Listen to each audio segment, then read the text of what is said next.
of the greatest resources I had in being able to evaluate Lakewood's school culture and climate was having access to this WE survey data. The WE surveys were taken by school staff, students at the school, as well as school community members such as parents. And this really provided a broad range of information and perspectives to find out what people are thinking and feeling about the school community and the school as a whole.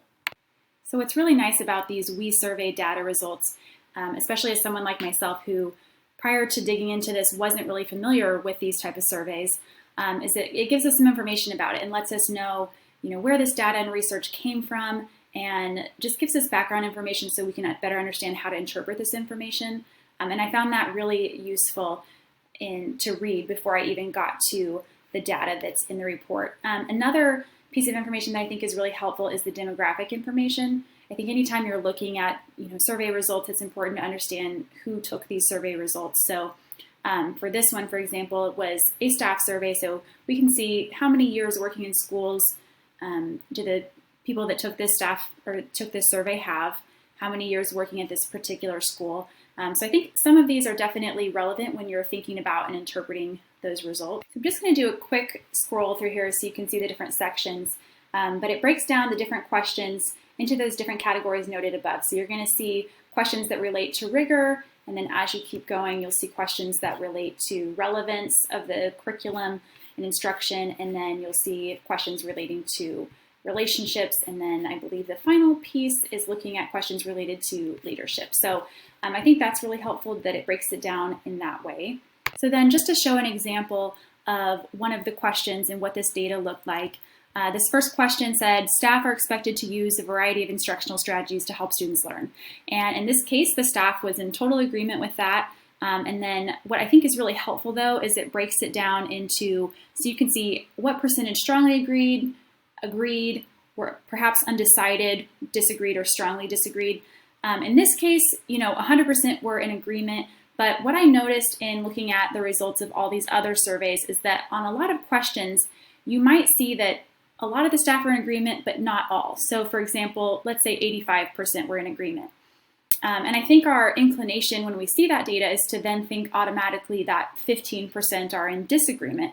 But what I found time and time again was that there were a lot of times if there was less than 100% agreement, there was a good portion of people that were really in this undecided category rather than outright disagreeing with the statement. And I think that's really important because if you're looking at things and you're thinking, okay, 80% of my staff is in agreement and 20% are not, that's telling you really different information than if you're able to see, oh, actually 80% are in agreement, maybe 15% are undecided, and only 5% are actually disagreeing with this statement. So that would give me different information and I might make different decisions with that information. So I'm really glad that in this analysis, they provide these additional numbers rather than just this number, because I think that's really helpful in being able to accurately interpret this data and draw conclusions about what it means.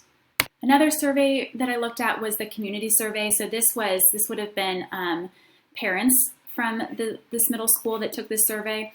And once again, it gives us that information about the survey so we can better understand and contextualize the results. And it also gives us that demographic information so we can understand more about the people that are answering this survey. And again, like the staff survey, it's going to break it down into these different categories of rigor, relevance, leadership, and relationships. And just to show this first example, we can see similar as we did on the staff survey, what percentage are in total agreement, how does that compare to national results? And kind of speaking to what I said on the previous question, we look at, the statement says this school or district helps students develop positive attitudes for success in life, and 87% are in total agreement, which is already a great percentage. It's very high. It's above the national norm result for this survey. But when we look over here, we can see that, what's contributing to that is that we maybe have 9% that are just undecided about this statement. There's really only 2% that disagreed with this statement, whereas if we just had this number only, we might be tempted to think that 13% of our community is in disagreement, but we can see that's actually not the case.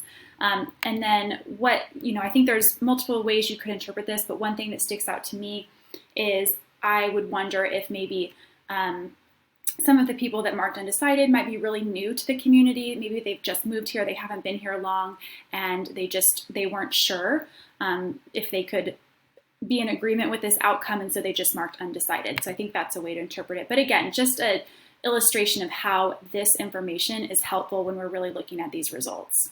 Okay, so of the 5 different survey results that I looked at and was able to analyze, I felt like this was probably the richest source of information, and this was where they combined the staff survey results with the student survey results and line them up so that you could really compare and analyze staff perceptions versus student perceptions, and how they were maybe alike or different. In addition, there was some additional information in this particular survey results about how to interpret than was not in the previous 2. And I think that's helpful for building leadership team or whoever's looking at these results to kind of have this information. For example, this kind of bullet point here that says perceptions of the same data may differ.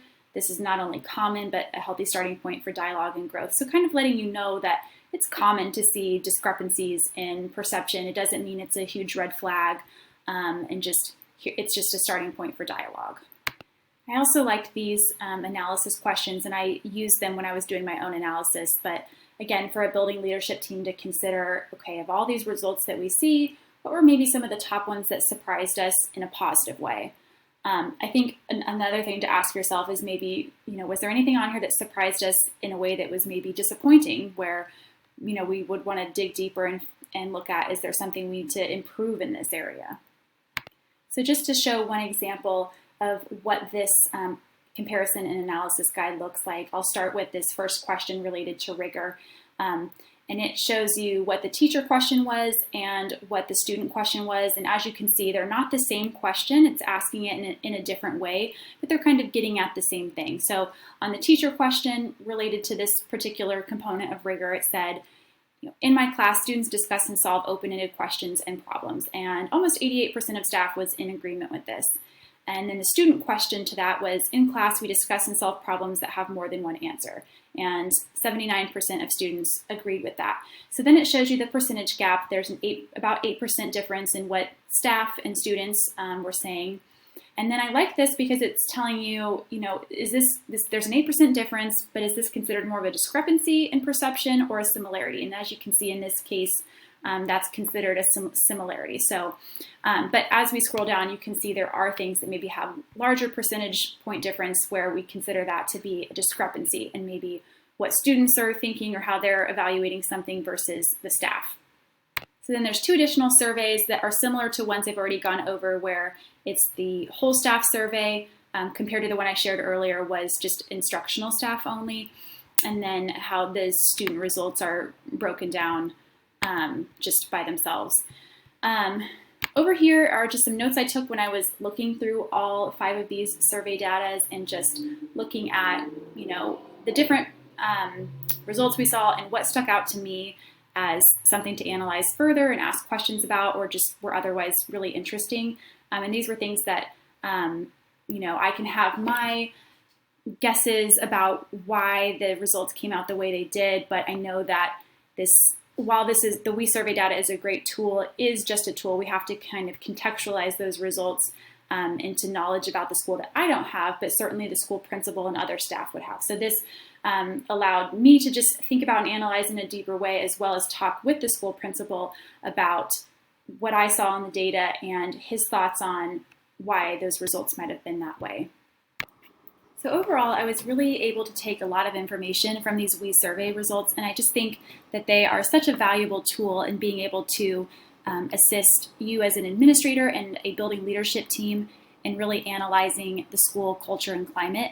I think that, of course, this is just one tool. We would always want to look at other factors, and I know that a lot of these things you have to also consider the context behind it and just other information and data sources. But certainly this is an important tool and something that was really useful for me to learn about, so that if I'm in that role in the future, I can maybe use something similar to be able to look at how we're doing as a school and what we're doing well and what areas we need to improve to have a better school culture and climate for everyone.